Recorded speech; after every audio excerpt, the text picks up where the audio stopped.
guys remember that one? Taking you way back there. Whoa, God. I used to play that in bands when I was a kid. I used to think I could sing also back in those days. I remember I used to try to sing a couple of those songs. Oh, Lord, it was terrible. I told you guys about the time I auditioned to sing a Huey Lewis song, right? I told you about that. I think I did. Anyway, how is it out there, kids? It's just Uncle Larry coming at you. Hello, class. I haven't said that in a while. This chair, so squeaky. You guys have heard that squeak on many songs that I've played. Kind of a familiar squeak, right? Oh yeah. Time for a new office chair, kids. Man, thank you guys so much for all the donations. You guys are awesome. Thank you for responding to the desperate amount of content I've been putting out lately because of my extreme boredom of having canceled gigs, canceled sessions. Yeah, I'm in a good place musically, you know. I'm really having fun playing, and the muse is healthy. So thank you guys for throwing something in the tip jar to keep it going. I appreciate it, man. You guys are the very, very cool, sweet words of encouragement. One guy did say something a little off color on that video I put up with a tune that was like, remember that one? He said it sounds like Julian Lodge after a stroke. I'd like to give a special fuck off to that guy. But anyway, you know, most of the shit's been comments have been very positive, and I appreciate that. Today I want to tell you a couple things. Well, first of all, how crazy was Dude, the kid that copied that song? I mean, it's amazing how accurate he got it. Lidor, good job, dude. That video I posted last night of him playing that little tune, I mean, he got all the twists and turns. That's no easy feat. That's a tricky little number, that little brain twister, that one is. He did it. Very cool, dude. Top of the class for him, and I appreciate everybody that gave him a cool thumbs up, you know. Again, showing the strength and values of the homeschooling community that we're building here. You know, I was thinking about the old days today, you know, Cleveland, getting a little sentimental, as you might say, wearing the old buzzard shirt, and got the old session man out. You know, I mean, if you would have told 13-year-old little Tommy that he'd be making records with Dean DeLeo and having his own signature guitar, you know, and, you know, playing with legends, you know. I mean, I got a call from Joe Walsh yesterday saying he wanted me to help out with this Vets Aid gig that he's doing November 13th, you know. I'm just like, this can't be happening, right? I mean, is this really, because I'm still 13 in my mind, as you guys know. But, you know, when I think back on those old days, you know, there's one key figure that I brought up in the past that I want to give another special shout out to. My main man, Bubba. Greg Sarley from Independence, Ohio. I mean, Uncle Larry would have never happened without him. When I was a kid, I was working in a music store and I teaching guitar lessons, and I was playing in a hair metal band, and I was playing a pink Ibanez with a pointed headstock. And he heard me teaching back there. He's an older fella, good 15 years older than me, and amazing guitar player, absolute fucking expert of vintage guitars and amps. I mean, I have never met anybody that knows more about this shit than this guy.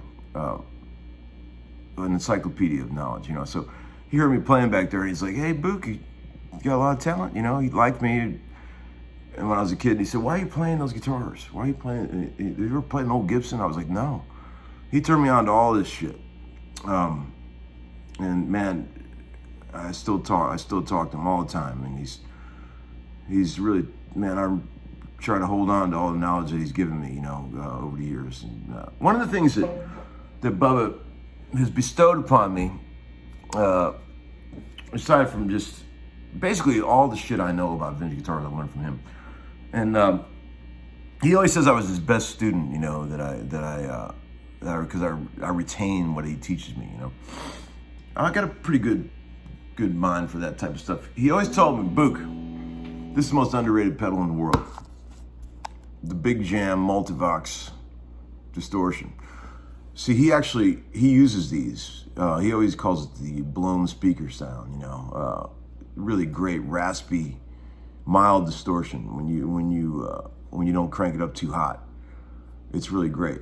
And he's used these for many, many years on his gigs. And he actually sent me this one a while back. A lot of miles on it.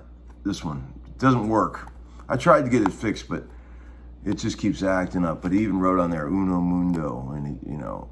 So, I thought, maybe I should find another one of those, you know. And they're expensive these days. And so I ordered another one from my friend Lamar Williams from this company called Pre-Rocked Pedal. This one's in good shape, right?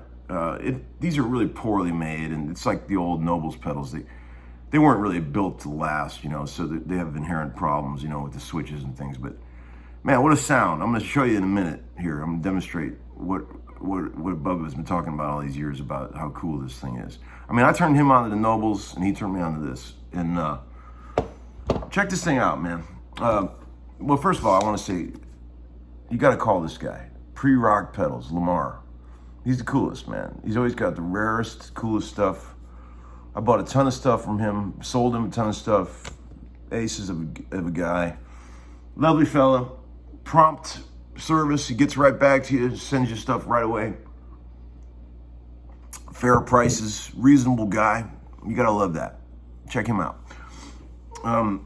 So dig this thing, man. All right, this is the session, man. And I've got, see, okay, first I'm gonna show you. Here's the clean sound, right? Princeton. A little bit of verb. Here's the clean sound with the piezo that I love. That's one of the main reasons I love this guitar. Turned up.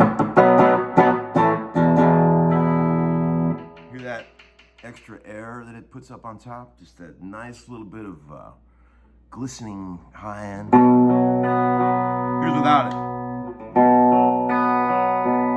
It's subtle, but it really shines when you're recording. You get a little bit of mild, crunchy distortion, you turn that shit on, and it really cuts in the track in a good way. So that's clean, and then here's the Big Jam. Dig this, with the gain turned down real low and the output turned way up, okay? Here we go. You gotta hit it a few times to make it activate.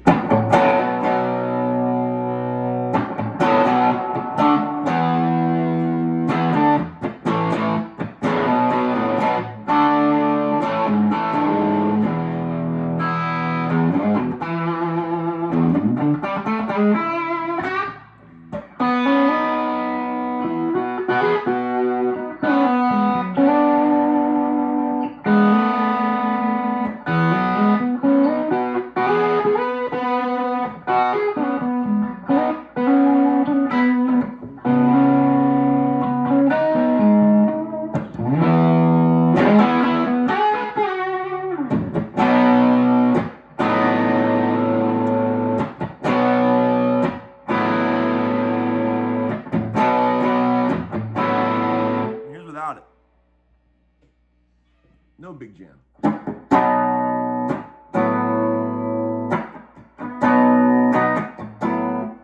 What happened? Here's the with the Big Jam.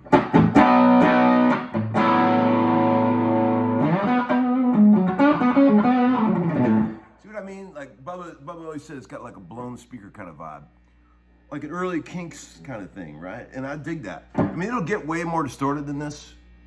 If you want, like, it'll get crazy. If you turn the gain all the way up, listen to it.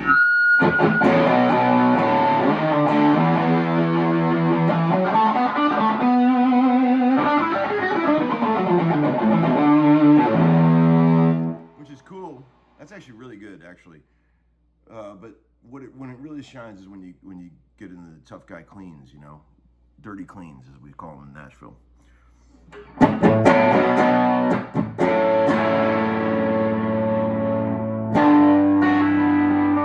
asked me if I was, one of the comments was that, he said, were you ever into the hair band guitar players, well, yeah, of course, when I was a kid, I played in cover bands where we played Bon Jovi and the occasional Poison song and things like that, when I was trying to get some ass back in the old days,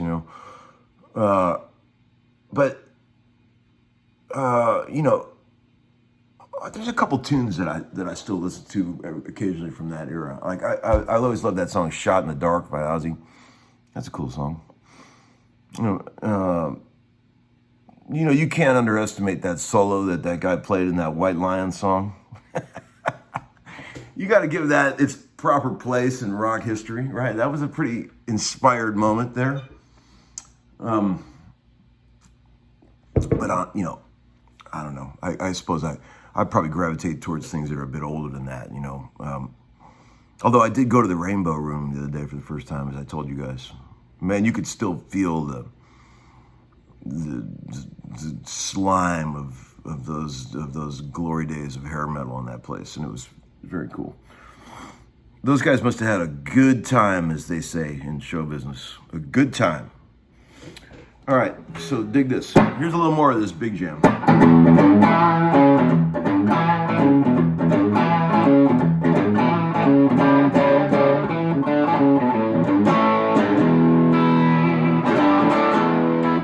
How good are these pickups? Whoever wins this guitar is going to be a happy camper. These things sound amazing. I mean, I don't know what's going on with these Duesenberg pickups, but these will hold up to anything. I don't care what you spend on a guitar. These pickups will hold up to anything.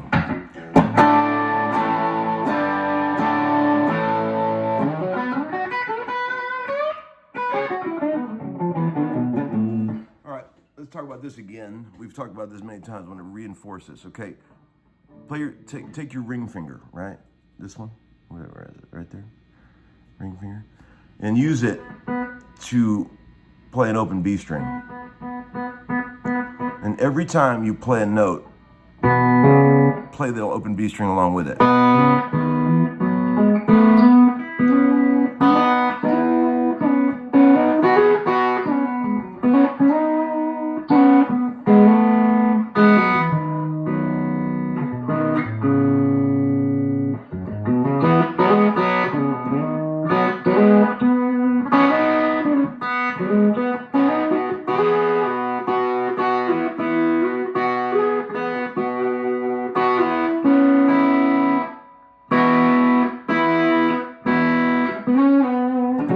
Starts doing really cool stuff there. You can hear those low harmonics just freaking out.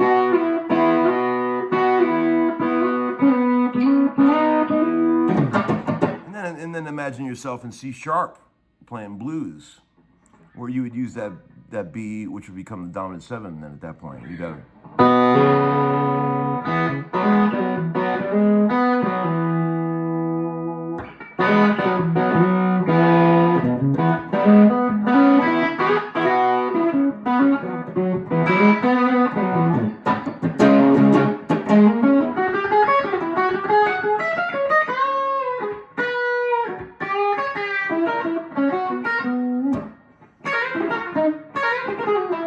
well, I'll work on that one.